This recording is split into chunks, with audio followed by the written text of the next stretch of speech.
I'm your host, Tim. I'm Z. It's Pop. And for y'all today, we are getting down to the nitty gritty. We are talking about generational curses. So when y'all hear about generational curses, what are some generational curses that y'all think is in the black household? What's some generational curses y'all just think in general? I think, personally, college can be a generational curse, you know? Part ASMR, guys. I'm gonna eat my candy. I'm so sorry. What'd you say? I think personally, college is a generational curse. You know, I think that's one of them. Yeah. First gen. So me personally, that is a very big generational curse. I come from a household where everybody went to college, so it's not really special for me to promote. No, it's special to me. Shit, I did the 4 years, so it's special to me. But I can't be like I'm the first doctor in my house. I wish I was. But I think another generational curse that's not in my household, in any black household, I think it's like the father or lack of two parents in the household. I feel like me personally, I grew up with my mom and I had a stepdad for a very long time in my life, so I did have a male figure in my life. However, I do not communicate, or I just don't communicate with my biological father. We're not even talk about that man. But so I was able to get the experience of having a stepdad. Now we're gonna talk about that later on when it comes to step parents. So how's your dynamics? I mean, personally, I didn't have I feel good not to have to grow up without a parent. I grew up with both parents. I don't know. It's just a good feeling, I guess. You know, I feel like it's a big flex too. No, it's a big flex, especially in the black community. Well, yeah, it's a big flex. What the shit is that? It is a big flex, cause you know somebody coming up to you and be like, yo, yeah, I don't have both parents. Like in my head, I'm thinking I'm not gonna say I got both parents because it's fucked up for them not to have both parents. But in my head, I'm you have both parents, so I have both parents. That's y'all might take this out of context, don't take it out of context. What I think he's saying, when it comes to flex, it's more of maybe flex is the wrong word. Maybe it's more of a privilege to know that you have. It's a privilege. It's not a flex. Yeah, it's definitely a privilege. It is. No, it's not. Okay, we're not going to get on to that. It is a privilege though, because some people. I feel like you could compare it to as Nah, you know what? Yeah, we're gonna continue because I was about to. It's a privilege to have both parents. Well, it's very much a privilege to have both parents in the household. So me, I actually grew up with just my mother, So flex. I mean, that's a flex too, you know what I'm saying? Mom do play that role. So yeah, it was just me, my mother, and my brothers and sisters. Male figure, the women are the hierarchy, so. Yeah. Okay. So when y'all think about I know growing up, me personally, I was a good life, y'all. I didn't live no fancy rich life, but I did live a good life. So I do. Shout out to my mom. You guys, make sure you guys go follow my mom's cooking page on YouTube. Go shout her out real quick. Her page is Cooking with Tammy. Go support her recipes. Make sure that you guys subscribe, follow, put on your reminders, cause she be dropping that motherfucking shit. She be cooking. So you guys make sure you guys go check that out after this. But yeah, back to what I was saying. I feel like it is a privilege to have both parents in the household. Especially being me personally being the firstborn in the household. I feel like when it comes to firstborns, you are usually the test dummy when it comes to parents. Reason why I say test dummies, it's not a bad thing. I just think when people are new to being parents, everything that they try to do is an experiment. So they don't know what they're doing. And I do feel like firstborns do get the bottom of the barrel type of and as far as test dummies, because being the oldest is just all your siblings looking up to you, so they see what you're doing and they see you fucking up, so it's just your parents oh, don't do that, oh, you the oldest sibling, you're supposed to lead by example, so it's yeah, it's just taking on a lot of things you didn't sign up for. So it's like you said, it's always don't do this, then now when you look at your brothers and sisters and they're making all the mistakes, it's like they get away. they get away with it. Like a lot. I look at like certain things I used to. Like, I don't want to get in trouble for, but certain things I used to do that was like, I just feel like my siblings get away with a lot. Yeah, like they like more than we stay up ever. later than I did. They like, I don't know. Different types of getting in trouble in school. Yeah. Doing things that I couldn't do. I wouldn't even dare to do. Yeah. And I'm of age. I still be thinking like I'm never going to tell my mom this or something. But it's just like, it's just you weren't able to do a lot of things because once again you did have to lead by example. It's like being a parent. It's like you're a second parent. You are the second parent. And my siblings, for me, our age gap is like 10 and 12 years. So, am I lying? No, I'm not lying. No, yeah, it's 10 and 12 years age gap. So like we are not close in age at all. So we are two different generations. And I just look like these new generations, like it's so different compared to my generation. I feel like children are no longer children. I feel like kids are raising kids. That's one thing. I feel like so many of my peers, which is not a problem, like young pregnancies, young mothers, there's nothing wrong. Fathers, nothing wrong. You guys are doing what y'all gotta do. You guys are doing what you guys need to do, but I just feel like at this current moment, it's just so many young parents. And like, when I be looking at TikToks, people be like, who are raising these kids? They're out of control. I don't know. That is true, but then again, it's like our older generations, they used to live longer, so you have more time to have kids. Our newest generation and our generation, well, how old are we? Whatever. Our generation itself, a lot of our people do not live as long, so it's like we're moving faster. So it's like a lot of people dwell on how the past generations were, but you really have to look at how our generation is doing now. So it's not like they're doing anything wrong or right. It's just time is moving. So we're still, I believe like our age gap, literally, we're still stuck in like the old generation was like, oh no, we're gonna go to college, get this done, get that done, then we're gonna have kids. But no, the newest generation, I would say people who graduated after us, we look at them like, dang, y'all having kids? I wouldn't even think about that. Yeah. Then again, if you look at it, a lot of them also didn't like go to school, things like that. They had businesses. They did like, it's like they're doing more than us at a faster pace. So it's like, I feel like our age gap, we're stuck in the middle of like older mindset, and then like we have to adapt to the newer. So it's not like what they're doing is wrong or they're moving too fast. It's just we haven't adapted to their lifestyle or how fast it's moving. So how do you feel like as far as like the older generation? Because I know like me personally, like my mom, she said like she was mainly sheltered growing up. Like, how do you feel like that plays a part into like our newer generation of society?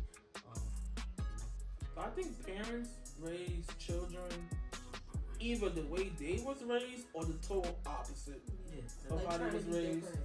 I know personally, like my family dynamics, like my intermediate family, loved them great like this. Now the whole family as a whole, that's a lot. We not even gonna talk about that. But like I do feel like my mom did raise us to be. She raised us totally different from how her mom raised her for many reasons. I do shout out to my mom for raising me the way she did. I think she was very like genuine, very kind, very forgiving, very caring. And I do think my mom gave me a lot of chances in life. Growing up, I was a very bad child. I don't know why. I really just don't know why. I don't think I was bad. I used to just talk a lot. So that's considered bad. Yeah. It used to be considered bad. Yeah, now like it's bad. Like this bad. That's another thing too. Like me talking to school was so bad, but now like people find their teachers. Like I don't. That's horrible. And like that's another thing. Like I used to get in trouble for talking, just like socializing with my peers, and now talking in school is regular. Like that's better than like might as well. You like. It just normalized now. Different things and different and age groups are just normalized differently. Like if I was to go to class now, like go to their school now, and like that's kind of like what we wanted though. It was like the freedom that they have, we wish we had, but it just wasn't for us. My biggest thing is you go to school for education, not to be playing around, not for fashion. It's not a fashion show.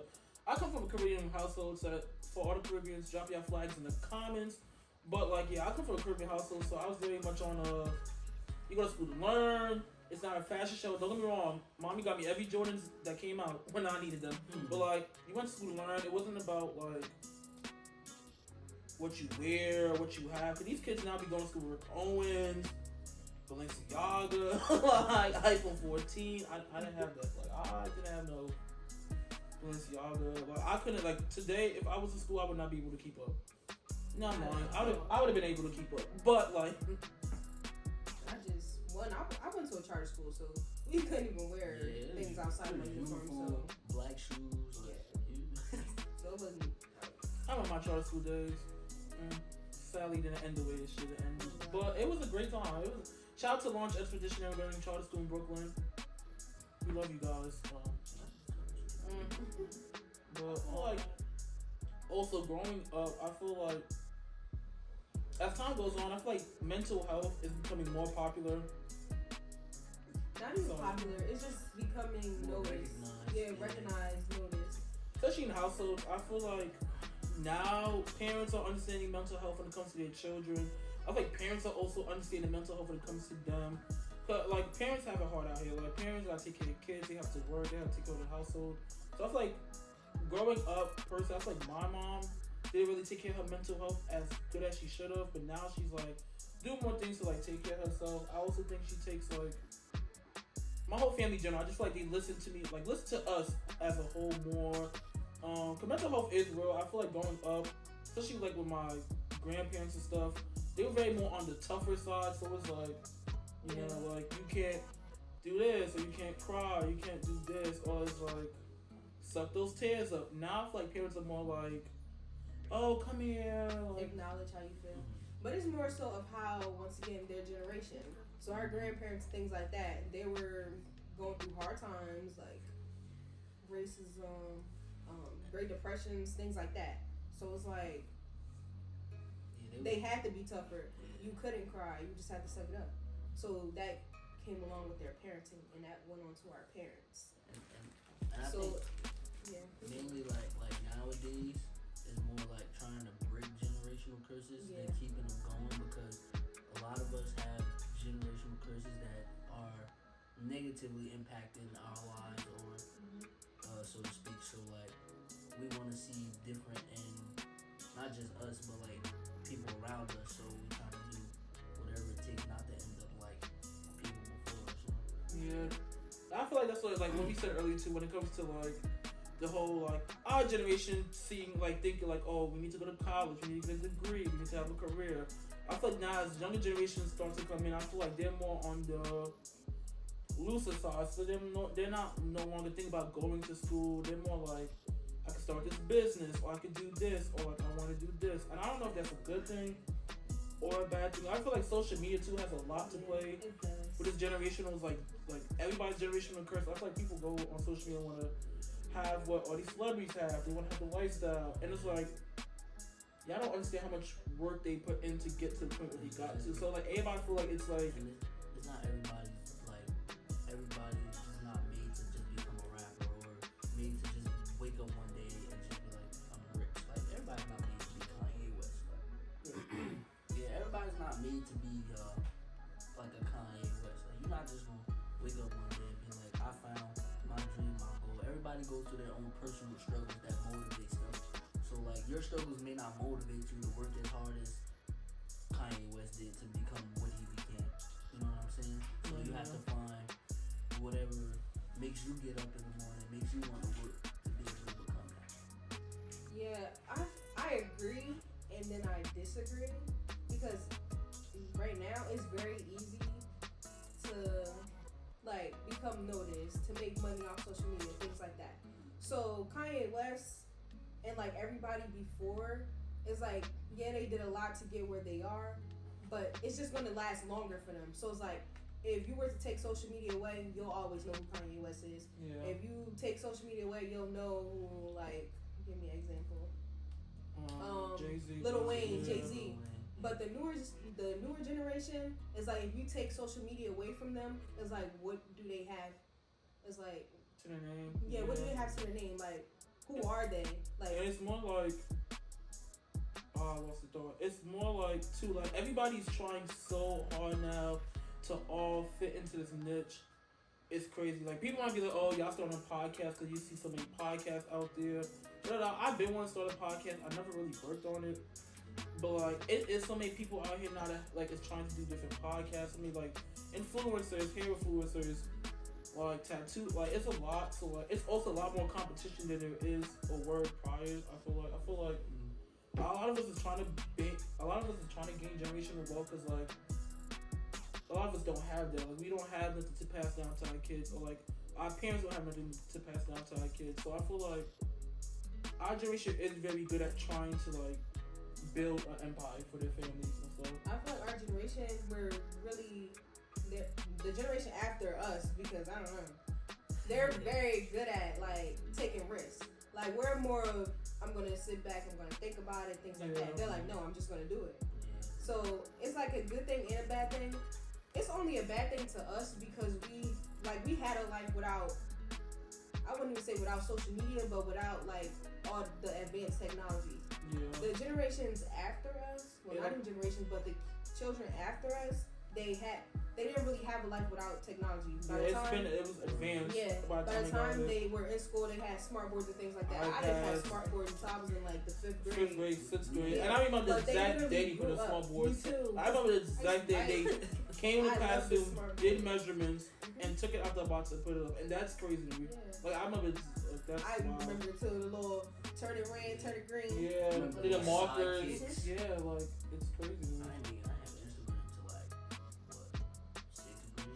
And they just grow up. As soon as they get a phone, they have social media.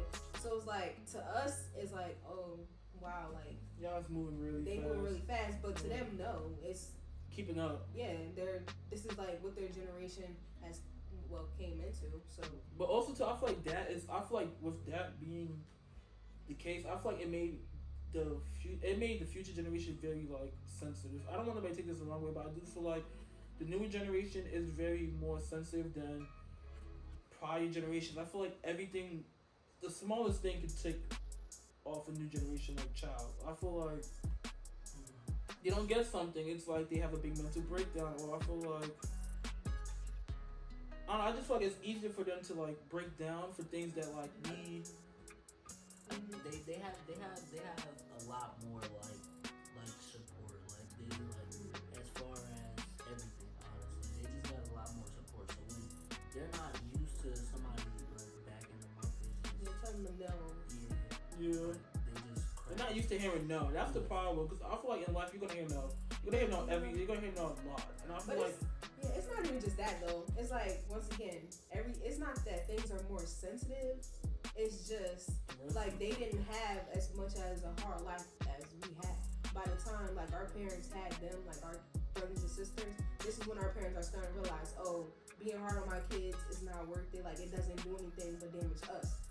So we, the people who went through all the hard things, we look at it, oh, people are so sensitive. No, they're not sensitive. This is like how a normal human being should react to things. It's just, we have to be tough. Yeah.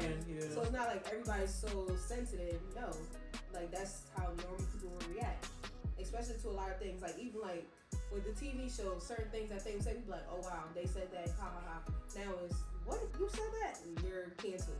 Yeah, I don't. I don't agree with a lot of things, because some things do make shows funny. Yeah. But then again, it's because we were able to joke about those things because these were things that people were going through. So, and people usually make jokes out of things they're going through. Yeah. So now when the newest generation look at that and they're like, what? They were allowed to say this? Like people were. So we see it as sensitive, but it's not. It's just they don't have the trauma to joke about. Yeah. And nowadays, bro, mad people just like, personally me, I'm gonna always laugh at dark humor. But nowadays, everybody is so sensitive to dark humor and all of this, and oh, it's wrong, oh, da. But I'm not gonna lie to you, I'm gonna laugh. Yeah, but think about it. People who laugh at dark humor are the ones who went through trauma. If you didn't really go through any trauma or anything, then you won't have any reason to find dark humor funny. So that's where it comes into play. But I also just feel like some people I just feel like some people are naturally just overly sensitive. I feel like it don't, like, a lot of these people try to cancel people for, like, I understand the reasons, but it's just like, people just be finding any little thing to like. You can't even say like. Yeah, like nowadays, like bro, you can't even be homophobic and like homophobia was such a big but seriously, like it was such a big thing That's too deep. like it's not actually Because you said people can't be homophobic. like you can't speak your opinion about gay After people. Barack I Obama swear, like said it was legal, we can't say that no more.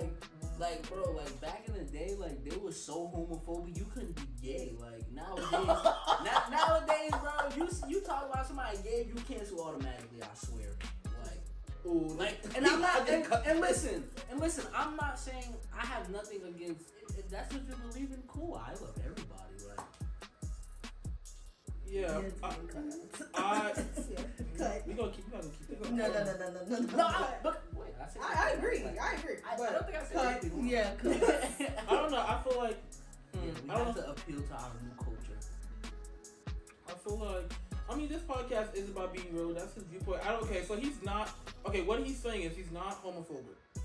What is he saying is that people in the past, like comedians, used to be able to make jokes about like those a part of the LGBTQ community, and it was not taken so personal. It wasn't taken as hate. It was taken more as for comedic sense. Like people always know, like when you go to comedy shows, they'll sit in the front because they're gonna get on you about your weight, about being bald, about being black, about being short, about being Asian, and I was like, you can't even. The criteria have changed to where you are not able to do those things or say those things anymore because people will take it to be highly offensive. And what he's trying to say is like that kills like the root of it's life or like enjoyment. Yeah. And it's not like, oh, we enjoy cracking on people about their sexual preference. No, it's about we was able to make a joke that everybody understood was comedy and it laughed at it. Now it's taken as hate, and it's not hate, but I do understand why that community does speak up on certain things because it's like, all right, this is our community, and it's just like we don't want to be offended. However, I do think certain things are taken out of context. I also think people need to understand like everybody have a job. Comedians have a job. People on the news have a job. People on social media have a job, and it's just like if you keep taking everything out. You're not gonna have content creators to be able to actually make y'all laugh. You're not gonna have content creators that actually gonna give y'all real.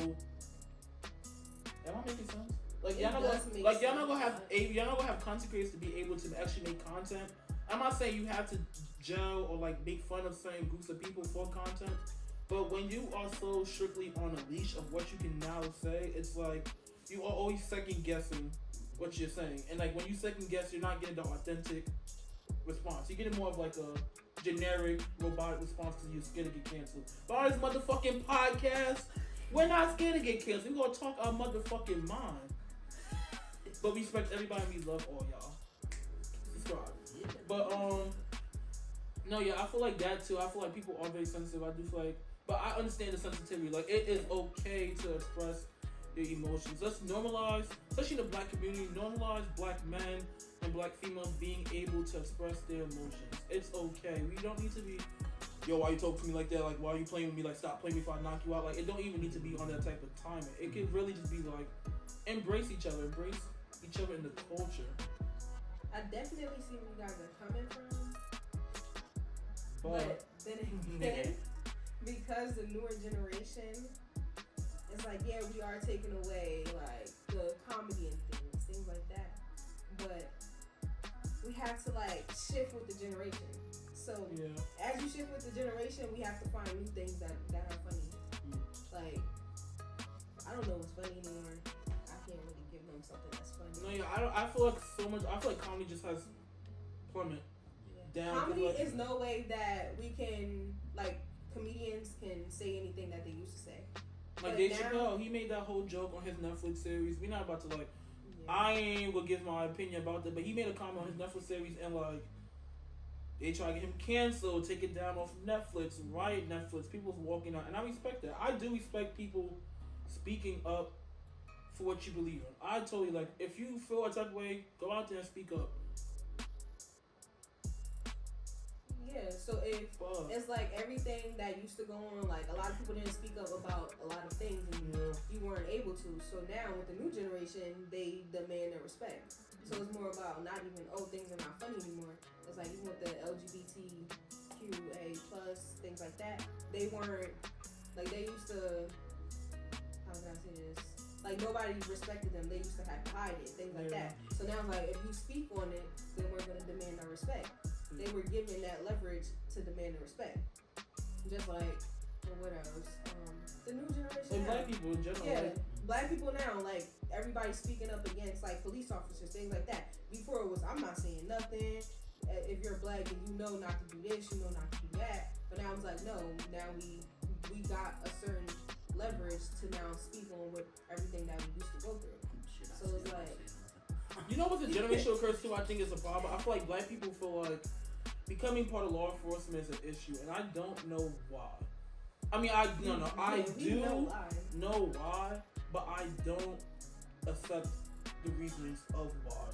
When black people be like, I'm not gonna become a cop because of, let me stop saying black people. When minorities or those who are against cops, something like, I'm not gonna become a cop because cops are racist, cops are bad, cops don't know what they're doing, or I just feel like that is not, to me, that's not valid. It's a trauma response. Like you're sticking yourself into a shoe in which you fit, but not necessarily because you're not a cop at that moment. So you don't know what cops do. You don't know what cops think. You don't know what cops are racist. You don't know. So you can't speak on all cops, especially like those who want to grow up and be cops, because now they're looking at it differently and rethinking themselves because you got this image about that is not necessarily true for all of them. And there are bad cops. I just like, we need more minorities. I'd like to see change. You need more minorities in positions of power. And I feel like it's always gonna be a hierarchy. It's always gonna there's always gonna be a battle that like it's always gonna take place. But I feel like I don't know. I just feel like generation. Like I feel like generations view cops to be so bad. And don't get me wrong. I see both sides. Like I'm a whole like crime major, so like I get the whole aspects of everything. They are crooked cops. They are bad cops. However, I do feel like if minorities are given a chance to gain access to positions that they probably didn't have the chance to in the prior, I think more minorities should take up on that opportunity. I feel like to see change, you need more diversity. To see change, you need people like us, our generation, to actually step up and really try to help to change. I feel like it's one thing to talk about it, but it's one thing not to do anything about it. And I feel like we are doing certain things about it, but I feel like we're not doing enough as we can. Yeah, I agree, but then once again, it's our like trauma response. So it's not even about cops being good or bad. It's like, okay, if every day, if you're a minority, so half of the time you will see cops in a bad light. You won't see like them walk around in neighborhoods, things like that. The only time you will see a police officer is if someone's getting locked up, something happened to somebody, they're dead, things like that. So that's your trauma response. So it's like, I don't want to be this because this is what this remind me of. So it's not like that we don't want to. It's like, I remember every time I see a police officer, this can happen. And then we're seeing like Trayvon Martin, things like that. It's like, I'm literally, just because of my skin, it's a weapon. So it's like, why would I want to be in that position? So now it's not that people do not want to be police officers. Yeah, there's like a big gap in like how many police officers are there. But I see a lot of more minorities. They're getting into not just law enforcement itself, but like politics, becoming lawyers, becoming the steps before you would have to meet the police. So it's like instead of becoming police officers so you can only come when things are bad, they're changing things before things get to the police. So it's not like I don't want to be a police officer. It's no, I'm trying to stop the things before I have to see a police officer. So it's, Nah, that makes sense. I just feel like when it comes to cops, people bash cops so much, but when something bad is going on, who y'all call? You have to call the cops. Like y'all call the cops. That's so true. like, it's like y'all bashing people, but when y'all need them, y'all know y'all will pick up that phone, call 911 real fast. So hope the cops come knock that door down and save y'all. So like, it's many things that go into it. Response. Yeah, because so many people have been taken up. Like so many people just been taken away from this earth because of who they were. Police officers and things like that. And it really is, like, because of our skin, it is a weapon. So it's like, even going into the police force, people still, like, how can I say it? They still experience, like, discrimination, racism, things like that. So it's like, why would So do you guys think cops got worse or better through generations? Through generations, they definitely are getting better because before they were racist cops. It always. It's not better. It's just hidden. Yeah. So now everything well is hidden like now. you can't do as much. Like you can't be your true self. So if a cop is racist, they can't really show that. One, it's on camera. So now everything is like out there. You can't really be yourself. So it's not that they're getting better. Well, I would hope they're getting better, but things are like it's hidden. Like they're not like genuine. Like some cops, of course they're gonna be genuine, but it's like it's harder to be against other people because now everything is recorded. Okay, so now that we have like social media, technology, things like that, do you feel as though people are like genuine? Or like our generation is genuine? As far as like Emotions, feelings, knowing someone. I mean, personally, like,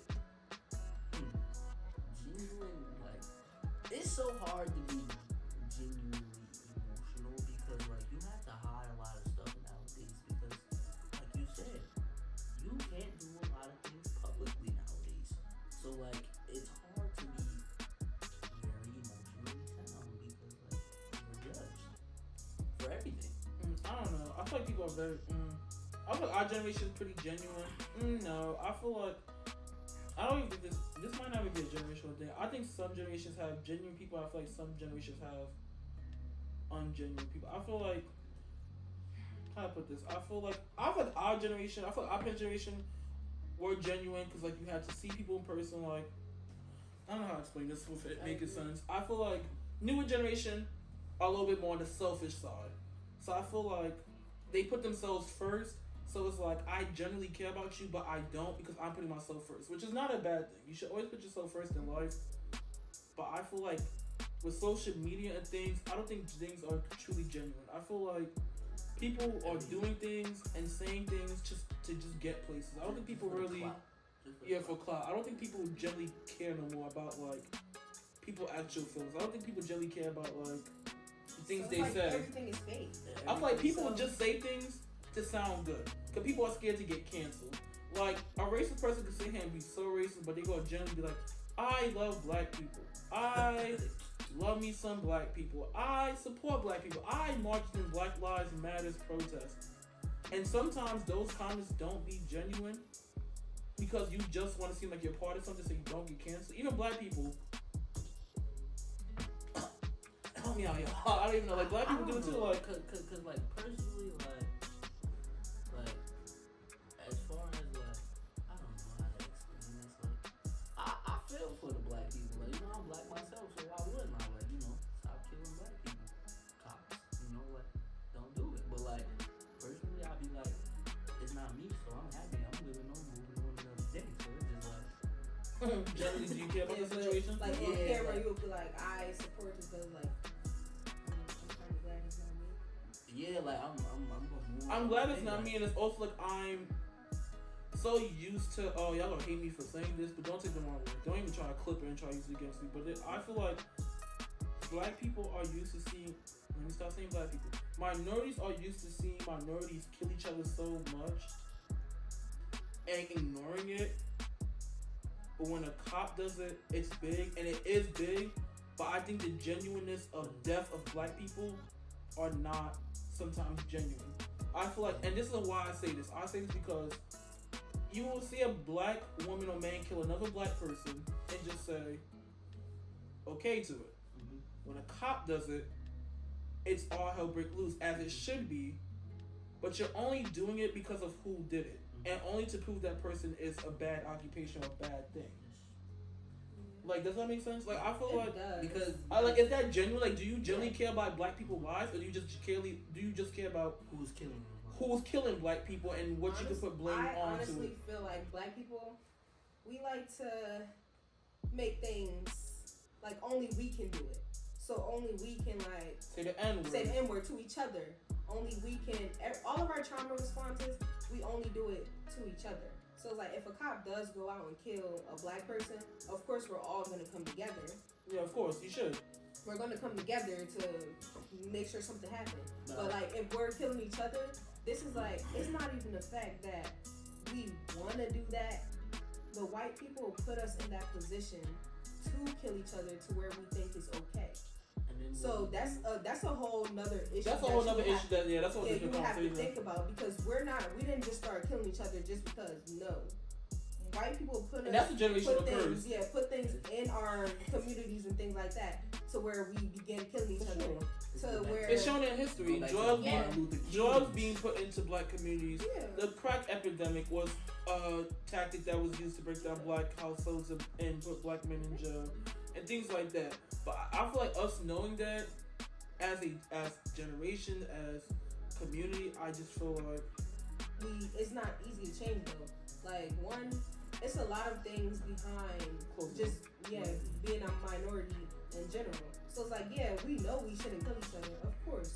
But then again, if two black people are coming up at the same time, minorities are coming up at the same time, we're always going to be put against each other. If two Caucasian people are coming up at the same time, they're not against each other. It's just the white people literally control all of this. So it's like we think, we know this, then if we know this, then it should be easy not to. No, like you said, we're selfish.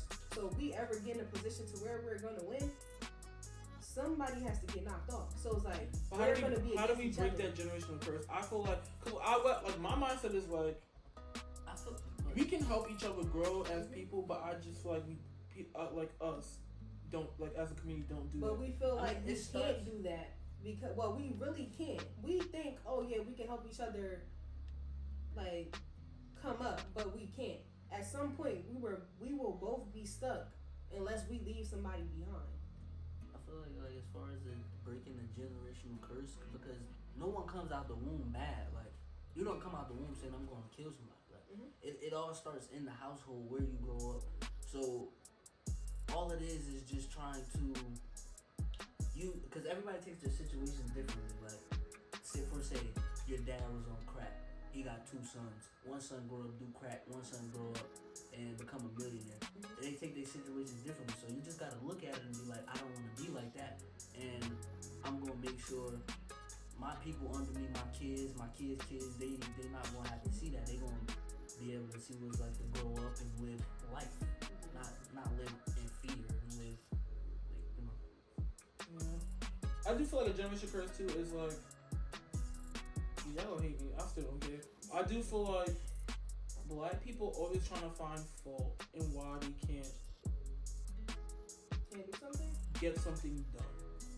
Okay, to some extent, it's reasons of why black people can't get things done. Of course, there's reason why a lot of people can't get things done. However, I do feel like, as a community, I feel like we give up too much, and I feel like we don't support each other. And I know this because I have seen black people open up beauty supply stores.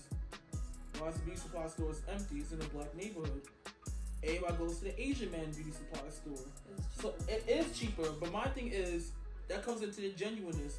If you genuinely want to see more positivity in the black communities, why would you generally not be okay spending a little bit more money to support somebody that you know is your own kind? But then it comes to our funds, though. That conversation is that comes to our funds. A big conversation because it's customer service, it's funds, it's all of that. So like you can't really say like we don't want to support. Yeah, it's just I don't have the funds to support you. So of course I'm gonna go to the Chinese person who had the same item as you, and I could get more for my money. It's not that we don't want to, we're just not able to because we're put in certain positions to where we can't. Of course I want to support a black owned business and things like that, but they are very expensive. Yes, charge for your work, but I'm not there yet. So I'm going to keep going to everybody who's cheaper at the time. And shouts to y'all that do know how to run a business, but some of y'all be rushing into it and don't really know how to run a business. So like, a lot of young individuals right now are own business, and customer service is horrible. Like I have been to a couple black establishments of younger people too, and like I'm just like customer service need working on. Just the whole experience need working on. But I generally do feel like if you can't get everything for no one beauty supply, so at least get one thing. Like I feel like people just bypass it in general. I feel like because we can't charge the same prices as other people. So like even nail techs, lash techs, eyebrows, and hair and stuff. Like they are charging an arm and leg nowadays, $500 to get a frontal. I'm not paying that. But like $500 for install? Are you insane? no, that is insane. But do you feel like that's not? I mean, yeah, charge for your work, but I just don't have the funds to come to you. So when I have the funds, I'm gonna come to you. But $500 is crazy. Yeah. But I do get that. I'll be learning that $500 work at though. I want to learn something like that. yeah, so it's not that we don't want to support black businesses. It's just we don't have the funds to do it. A lot of black people are not in a position to support a black-owned business because it is very expensive. But it also goes into you can go. The generational curse that comes from that is not being able to take ownership. I feel like a lot of people are not able to take ownership, and when people try to like give you advice or like say like you did something wrong and try to help you fix it, they take it as, oh, you hating on me, you don't want to see me. But in reality, it's just like, bro, take ownership. Look at what you did and look at what they're telling you. Because 9 times out of 10, people really try to help you. Yeah. And like, we just look at it as like, oh, they hate, blah, blah. Like, everything is not hate, bro. Some people really genuinely come from the heart and want to see you win. So like, bro, take some advice. Yeah, take some advice. But it is hard to know who's genuine, who's not. Because there is a lot of snakes. Oh yeah. In the grass. Honestly, I feel like our generations are not able to be genuine because it's so easy to like figure things out. It's easy to look something up. It's easy to know what a person likes. Like for example, a lot of relationships, I feel like a lot of relationships between people are not genuine because it's so easy. Like you can go to somebody's Instagram, know everything they like, know their favorite color, what their pet name is. You can figure something out. So you could like buy a gift for them or something. Yeah. Back in the day, you really had to study a person. Like you had to study a person to figure them out. Now it's just too easy. So you don't have to put in any effort. Some people just do it for the facade. Yeah. Too. Like it's so easy. Like honestly, a lot of females they be like, "Oh, men are not genuine," but it's so easy. Look at your social media page. What are you putting up there? I know your favorite color by looking at your pictures. I know what kind of sneakers you like. I know everything about you. So of course it's easy. I can easily get you because I know everything about you. Before it's hard. It was harder to know a person, to get to know a person. Like you really have to sit there and talk to a person to know them. So it's not, a lot of women do like, oh, men are not genuine, but it's no, you make it too easy for them. Yeah. So it's like, and that's with all genders though, because you can look on the male's page and see like who their favorite artist is, what's their favorite color, what kind of sports they like. It's just for everybody. So it's like, it's very easy to just connect with people because you already know what they like because it's out there. So that's why I feel like a lot of relationships, a lot of people, everything, the world itself is like, it's not as genuine as it used to be because it's too easy to know everything. Like you could look something up in 2 seconds and find the answer. Before is no, you really had to sit there, you had to read a book, you had to, it wasn't no Quizlet, no check, no nothing. You had to know. It was like, yeah. What do y'all think are some steps to take to see somebody's truly genuine about you? I mean, honestly, there is one test you can't take, bro. Because honestly, any person who's genuine, bro, when you're down at your lowest and they're there, that's when you know somebody's really genuine, bro. That's not like, true though. That is very because I personally know, well, not personally know, but I personally heard conversations to where someone would be like, "Oh, I help these people, so when I fall, then I know that they." It's like I would do something for someone, so if I fall, they would do something for me. But so it's not really genuine. But 9 times if you're expecting something. But 9 times out of 10, you should never expect. Don't expect anything. But 9 times out of 10, like if you're down, like people can see that. Like unless you're good at masking, but people can see that, and naturally people will just move away. Move away. So then you'll start to see like. Who's really like, who's staying around? Yeah, who's staying around? Who's helping? Who's picking up the bill when you can't sometimes? Yeah, exactly. But then I know y'all always, as soon as friendships fall, as soon as they fall, oh, I helped you when you I don't. No, of course we don't, because I would never do that. But there are that's people how a out lot there. of people are, and I don't. like that. That's when I don't like. I don't like things like that. I feel like as a person, I feel like when you help somebody, you should not. So that's why it's hard, because if I do fall and then you help me and then we get into an argument, we fall out, and now everybody know that this happened. So it's very hard to know how when people are genuine, because all it takes is one fallout. Normalize. Sorry, y'all. Normalize knowing. No, normalize not throwing out people's dirt when you fall out with each other. I feel like that's so. To me, that's very weird. I feel like when it comes to friendships, you take what you had from that friendship, and you should always like be grateful for what you had in that friendship. But like, it should never get to a point where you're actually throwing out somebody's dirty laundry. Because at the end of the day, that was somebody that was your friend. That was somebody that you actually helped or cared for, and like. It's like at the end of the day, like if you do that now, it's like first off, I'm gonna question you on Rick. Like, was you really my man? Like, it's so hard to trust. Like, who like you just said this here. Who else did you tell this on the low? Like, that's another reason why I keep my circle really small. I try to like really keep my circle small because like it's just good. I don't know. I feel like it's like when you have too many friends, you really just don't know like certain information. You don't know how certain information gets out. You don't know how certain people know certain things. You don't know the conversations. This is how I know too when somebody's not genuine. If somebody could go to you, okay, naturally we all have friends that we can pop shit about or two with people. But it's levels to popping shit. It's one thing to pop shit and it's one thing to just be hating. And if you have a friend that can come to you and really like show spite and hate and talk about somebody, I don't know. Well, I don't know. People do that, but it's levels to it. Like if you see somebody that comes to you constantly about negativity or speaking down about somebody, you have to think to yourself like, what is that person talking about me to the next person, or to probably to that same person that they're talking about to you? Like you never know. Like why are you so comfortable speaking about another person to me? So it's like if you do feel that comfortableness of speaking bad on somebody to me constantly, then I know you do it. I think one way to see somebody's truly genuine though is when you hear of a situation when they take up for you when you're not there. I feel that's truly being genuine. Yeah. If somebody can speak good for you when you're not there, you know that person has good intent when it comes to you. That's how I feel like people, because like there are gonna be times when people have conversations about you and you're not there. And if that person is there to really like defend you or speak up for you, I do feel like then they wouldn't even have to tell you though. It's like you shouldn't even know that unless someone who was there told you, because that friend would never tell you that they did that because it's just normal. It's like natural. So if they do come back to you and say, "Oh yeah, this person was talking about you," and I said this, you're not genuine. I don't feel like you're genuine. Even if you took up for me, you took some type of, I don't know, you did something in that conversation to where you have to come back to me and tell me. Now I would feel like you're more genuine if you don't come back to me and you already handled the situation, because after you said something, it should be dead. But if you have to come back to me and tell me everything that happened, then I don't feel like you took part in that conversation.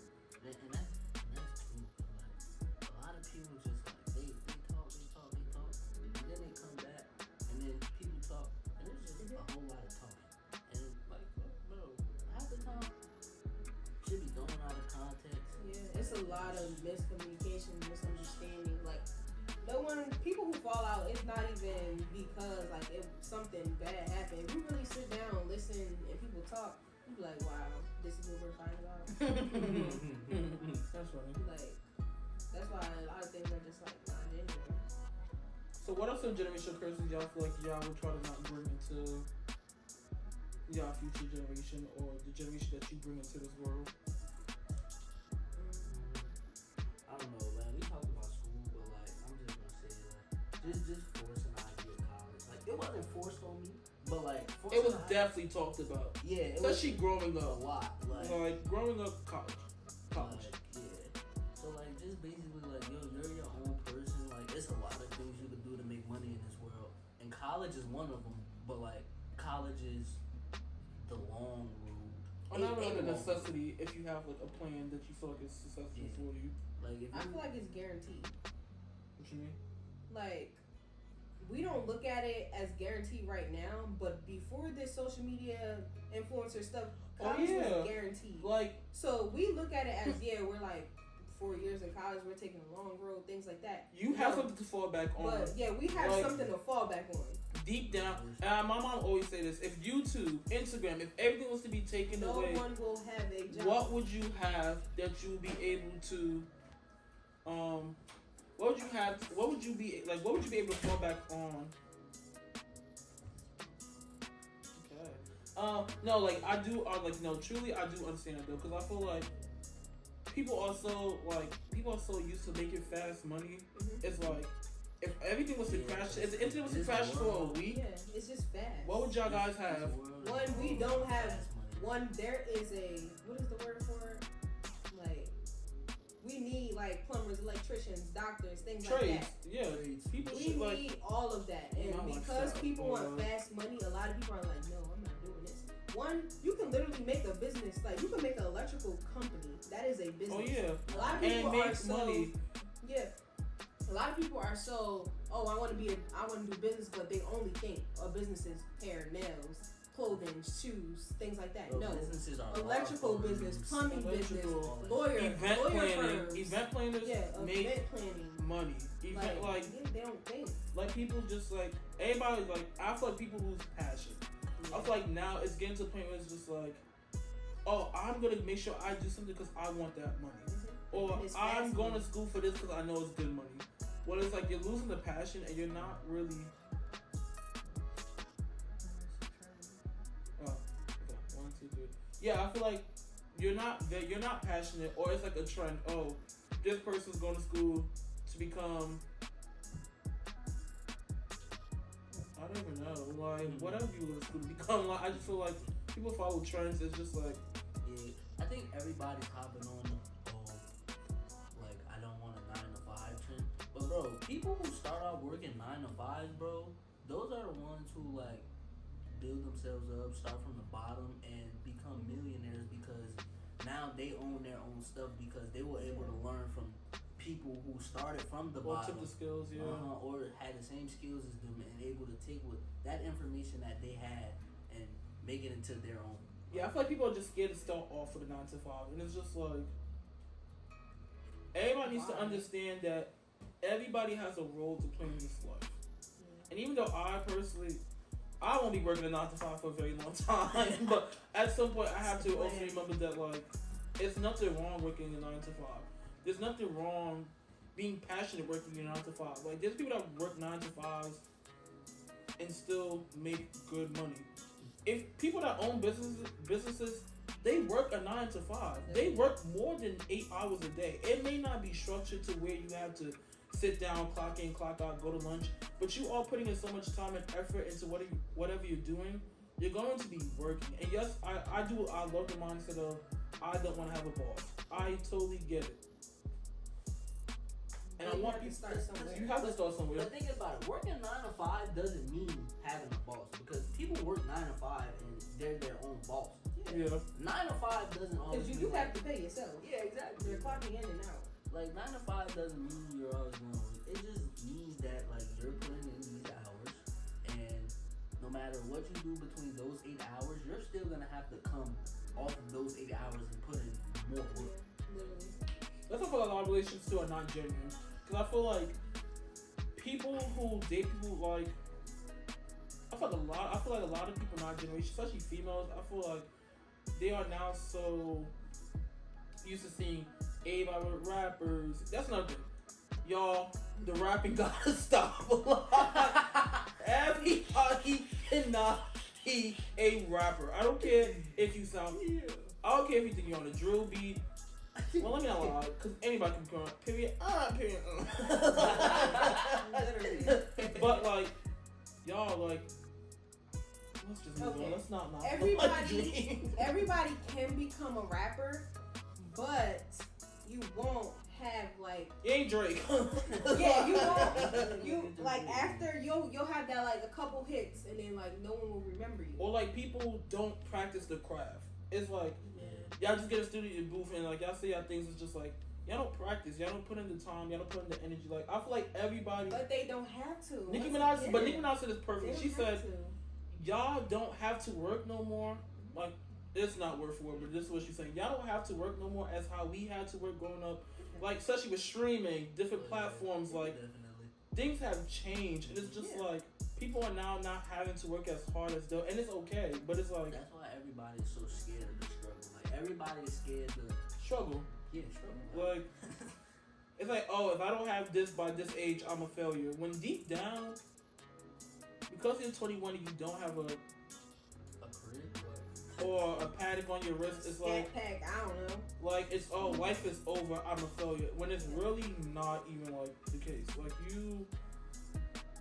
They probably because yes, pay their car note. Because yes, you're an adult when you're 18, bro, but life really doesn't start until you actually start to live on your own and see shit on your own. Because if you're like just like living like off of like someone else, like say for instance, like me personally, I don't pay a lot of my own bills. I'm living like my mom pays a lot of my shit, my dad pays a lot of shit. But like it's like I understand what it means to struggle because like, I still work and have my own shit to do and all that stuff. But like I'm not scared to say I'm not moving out my mom's crib until I'm stable and ready to get out.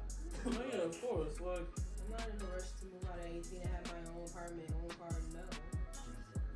But I mean, then again, it's because people only show the good things, especially on social media, but don't show the struggle. Don't show the mental breakdowns that people have. Don't show them worrying if they're gonna get their car repoed or if rent's gonna be short. Like, it's a lot of things that take. That's a generational curse. Yeah. People are scared, or no, people are so ready to move on fast that they also forget that failure also do come with a lot of things. And when people do fail, it's like they shut down because they set up themselves to think like, oh, I have everything planned out, but you really cannot plan life out. You can try to plan life out, but the chances of your life, like, one thing to manifest and wish good things to your life, but to actually sit there and say, I'm gonna like, no. You can plan your life out, but you can't fully plan everything out. Like, you can set goals, like, by 25, you can plan your life out, but it doesn't mean everything's gonna go as like, yeah, like, I want to have 25,000 by 25. Cause that can happen. Because a lot of life is just experience and stuff, bro. Once you go through experiences, it's just like, you see stuff. Like, you start to realize, like, oh, life is not what it seems. Yeah, like, trends are dying down, like the BBL trend. Trends are dying, like, yeah. Everybody's starting to look like each other. Yeah, this generation, that's another generational curse. Y'all try to look too much like...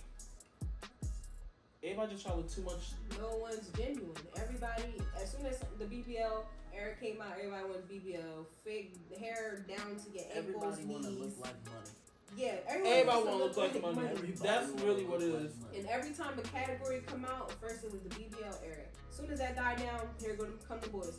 Oh, I want girls with natural, the BBL, butts be hard. As soon as people heard that, it's like, oh wow, now I'm gonna start wearing my natural hair. Now I'm proud of my body. Before it was, oh, everybody wanted BBL. Yeah. But it truly depends. Once again, it's the generations. It's generations. Before we wasn't worried about things like that. Like we didn't have time to think about things like that because we had it. Like our life was harder. Now life isn't as hard. Like if you run out of money, it's so easy to make money again. Well, not for me, because I'm going to plan everything out in my head. Yeah, I'm going to, like, plan everything out in my head, because I need... a lot of people, this generation, they're so, like, they can be broke one day and then find a way, because they're not scared of taking those risks. That's why it's like everything is trendy, or they go off trends, but no, that is their lifestyle. Their lifestyle is going off of how things work. Like, one day, the scamming era might be, the next day is not. So it's truly, we look at it as, oh, yeah, they only do things based off trends and stuff. But no, that's really how their life is. They don't have to worry about a lot of stuff we have to worry about. So they're very good at taking risks. Yeah. No, I totally agree. And that's why a lot of trends always change. So it's like one day is this, one day is that. And we look at it like, wow, what is going on? But no, to them, they know how to adapt. We don't know how to adapt to that because we're scared of failure. I don't think they're scared of failure at all. No, yeah, they're gonna find new generation is like, I feel like our generation is more scared of failure because it's like they're not scared at all. We set everything up. I feel that's a good thing too because it's like we're scared because like we know we have things we experience. Like, I don't think it's necessarily being scared to fail, but I think it's like just the we experience hardships. And we've seen failure a lot growing up, so it's just like failing is just be like it's just a setback that we don't want to have to experience because we seen it and we know what it's like. And because we do not know how to adapt to this new generation. That's all it is. Yeah, it's all about adapting. Yeah, and our generation has not adapted to the generation. And it's not, we look at it as, once again, everything's trendy and stuff. No, we just don't know how to adapt to that. Because once again, we look at it as not genuine, but this is their life. Yeah. Like, they had everything handed to them. This is like, the parents that they have, these are the parents that were learning, like, oh, mental health matters. Yeah. Oh, if my child wants this, I'm gonna give it to them. They were given handouts. So we look at that like, wow, we didn't have that. So now everything that they're doing, that's why they're not scared to take risks. It's like, oh, if I fall, I have somebody who's gonna pick me up. Come on, things like that. But it's like, where we experienced the hardship, we went through certain things with our parents to where it's like, I have to have myself, and if I don't, then I don't know who's gonna have me. Even though there are people who can help us, but we're just so, I need to make sure I'm good and always stay good. They don't have to worry about that because they experience the trying to get healthy parents mentality and things like that. We didn't have that.